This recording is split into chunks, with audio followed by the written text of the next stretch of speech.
Hi welcome to ടെക്കണൻ. ഇന്ന് നമ്മൾ കാണാൻ പോകുന്നത് റിയൽമി ബഡ്സ് വയർലെസ്, അതായത് റിയൽമിയുടെ വയർലെസ് ആയിട്ടുള്ള ഇയർഫോൺസിൻ്റെ റിവ്യൂ അല്ല, ആക്ച്വലി ഇറ്റ്സ് എ അൺബോക്സിംഗ് ആണത്. ഈ അൺബോക്സിങ്ങിന് ശേഷം നമ്മളൊരു വിശദമായിട്ടുള്ള റിവ്യൂയിലേക്ക് പോകും. ബിക്കോസ് ഇത് ഞാൻ യൂസ് ചെയ്തിട്ടില്ല, അതുകൊണ്ടാണ് ഞാൻ ഇപ്പോൾ ഇത് റിവ്യൂ ആക്കാത്തത്. അപ്പോൾ ഇത് ഞാൻ കുറച്ച് നാൾ യൂസ് ചെയ്ത് കഴിഞ്ഞിട്ട് ഒരു ഫുൾ റിവ്യൂ ഇടും. അപ്പോൾ നമുക്കിത് അൺബോക്സിങ് താല്പര്യമുള്ളവർക്ക് അൺബോക്സിങ് കാണാം. അപ്പോൾ നിങ്ങൾക്ക് ഇതിൻ്റെ ബോക്സ് കാണാം. പ്യുവർ വൈറ്റ് ആയിട്ടുള്ളൊരു ബോക്സാണ് വന്നിരിക്കുന്നത്. ഇതിൽ നമ്മുടെ ഇയർബഡ്സിൻ്റെ പടമുണ്ട്. ഇതിന് പെട്ടെന്ന് തന്നെ നമുക്ക് കാണുമ്പോൾ പ്രത്യേകത കാണുന്നത് ഇതിൻ്റെ യെല്ലോ കളേർഡായിട്ടുള്ള അതിൻ്റെ വയേഴ്സാണ്. പിന്നെ ഇതിൻ്റെ ബാക്കിലേക്ക് നോക്കുകയാണെങ്കിൽ നമുക്ക് കാണാം ആക്ച്വലി ഇത് 12 hour പ്ലേ ബാക്ക് തരുന്നു എന്ന് പറയുന്നുണ്ട്. പിന്നെ ഫ്ലെക്സിബിൾ, ഇതിൻ്റെ നെക്ക് ബാൻഡ് ഫ്ലെക്സിബിൾ ആണ്. ബ്ലൂടൂത്ത് 5 അത് വളരെ നല്ലൊരു കാര്യമാണ്. ബ്ലൂടൂത്ത് 5 എന്ന് പറയുന്നത്, ബ്ലൂടൂത്ത് 5 ആകുമ്പോൾ കുറച്ചുകൂടി ഡിലേസ് ഇല്ലാത്ത സൗണ്ട് കിട്ടും നമുക്ക്. അതായത് നമ്മളിപ്പോൾ ഒരു വീഡിയോ കാണുകയാണെങ്കിൽ ഒരാൾ സംസാരിക്കുമ്പോൾ ആ സംസാരത്തിൻ്റെ ആ ലിപ്പിൻ്റെ സിങ്ക് ഉണ്ടല്ലോ, ചുണ്ടിൽ നിന്ന് ശബ്ദം പുറപ്പെടുമ്പോൾ തന്നെ നമുക്ക് കേൾക്കുമ്പോൾ പല ബ്ലൂടൂത്ത് ഇയർബഡ്സിലും ബ്ലൂടൂത്ത് ഹെഡ്ഫോൺ നമ്മൾ വാങ്ങുമ്പോഴും ഒരു പ്രശ്നം എന്താണെന്ന് വെച്ച് കഴിഞ്ഞാൽ ഒരാൾ സംസാരിച്ച് കഴിഞ്ഞ് കഴിഞ്ഞാൽ കുറച്ച് സമയം കഴിഞ്ഞിട്ടാണ് ഒരു ചെറിയൊരു ഡിലേ അതിൽ കാണാൻ പറ്റും നമുക്ക്. അത് കുറവായിരിക്കും ബ്ലൂടൂത്ത് 5 ആകുമ്പോൾ. പിന്നെ സ്വെറ്റ് പ്രൂഫാണ്, IPX4 സർട്ടിഫിക്കേഷൻ ഉണ്ട് അതിന്. സ്വെറ്റ് പ്രൂഫ് എന്ന് പറയുമ്പോൾ വേർത്താലൊന്നും വേർപ്പൊന്നും കയറി ഇത് കേടാവില്ല. പക്ഷേ ഇത് വാട്ടർ പ്രൂഫാണോ എന്നുള്ളത് ഇതിൽ എഴുതിയിട്ടില്ല. അപ്പോൾ നമുക്കിതിന് അൺബോക്സ് ചെയ്ത് നോക്കാം. ഇപ്പോൾ സാധാരണ യൂട്യൂബേഴ്സിൻ്റെ പോലെയുള്ള ഫാൻസി കത്തിയൊന്നുമില്ല എൻ്റെ കയ്യിൽ. ഇപ്പോൾ നമുക്ക് ഈ സ്കെയിൽ വെച്ചിട്ട് ഇത് പൊട്ടിക്കാം. അപ്പോൾ ഇതിൻ്റെ മുകളിൽ നമുക്ക് ഒരു സീലുണ്ട്, അതുപോലെ തന്നെ ഇതിൻ്റെ അടിയിൽ ഭാഗത്ത് ഒരു സീലുണ്ട്. അത് രണ്ട് പൊട്ടിച്ച് കഴിഞ്ഞ് കഴിഞ്ഞാൽ എങ്ങനെയുണ്ട് നോക്കാം. യെസ്, അപ്പോൾ ഇതാണ് നമ്മളുടെ, കാണാം നമ്മളുടെ ഇയർബഡ്സ്. കാണാൻ നല്ല ലുക്കുണ്ട്.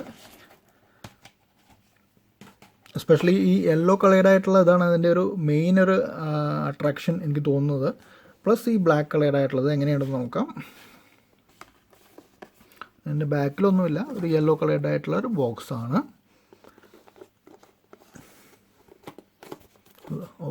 ഇത് ഊരാൻ വേണ്ടി ഇവിടെ ഒരു സംഭവമുണ്ട്. ഞാൻ വലിച്ചിട്ട് കിട്ടുന്നുണ്ടായിരുന്നില്ല. ഈ സംഭവം വലിച്ചു കഴിഞ്ഞ് കഴിഞ്ഞാൽ ഇതിങ്ങനെ പോരും. യെസ്,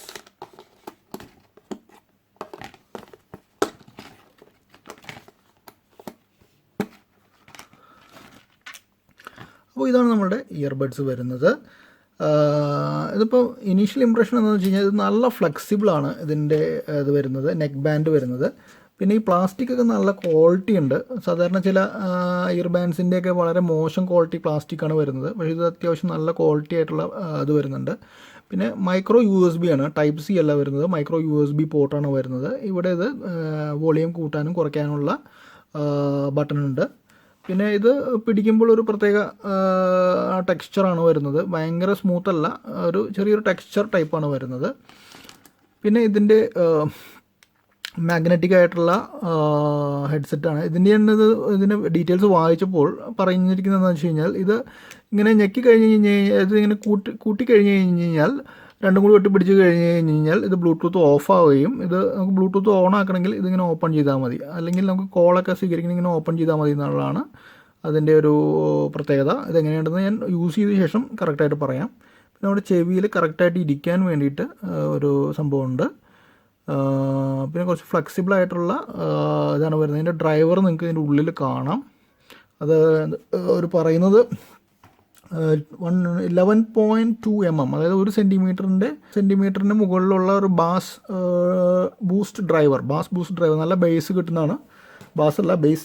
പണ്ടേ ഞാൻ ഈ ബാസ് എന്ന് പറഞ്ഞ് നമ്മൾ സ്കൂളിൽ പഠിക്കുമ്പോഴൊക്കെ ബാസ് എന്ന് പറഞ്ഞ് പഠിച്ചുകൊണ്ട് ഇപ്പോഴും അത് പറയുമ്പോൾ ബേസ് എന്ന് പറയില്ല, ബാസ്. പക്ഷേ ശരിക്കും ബേസാണ് ശരിക്കുള്ള യൂസേജ്. അപ്പോൾ നിങ്ങളൊക്കെ യൂസ് ചെയ്യുമ്പോൾ ബേസ് എന്ന് യൂസ് ചെയ്യുക.